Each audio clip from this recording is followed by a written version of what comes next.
Hello everyone, welcome back to the channel. In today's quick video, I'm going to show you exactly how to fix Kasa camera not connecting to Wi-Fi in 2026. Now, during the setup, your phone connects directly to the camera's temporary Wi-Fi.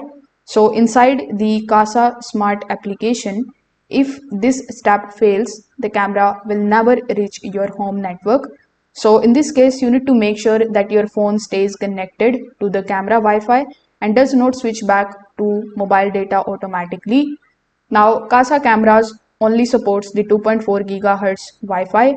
So if your router uses a combined network name for both the bands, the setup may fail.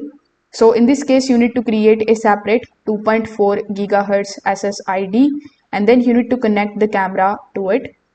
So during the setup, make sure that you place the camera close to the router because the weak signal at this stage can cause the connection failure even if your Wi-Fi works normally later. Once connected, then you can move the camera to its final position. Now some routers block the new devices or uses the advanced security settings. So if you want to basically disable this, you need to disable the feature which is called MAC filtering, AP isolation and device limits temporarily.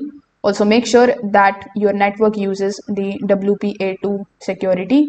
Now, if even after doing all of these steps, none of the methods are working for you properly, so you can just simply do a quick reset of your camera. So when you press and hold the reset button, you just have to wait until the light starts blinking. So when it starts blinking, you can just simply start setting up your camera again from the scratch in the application. So if this video helped you out, make sure that you like this video and subscribe to the channel. Thanks for watching.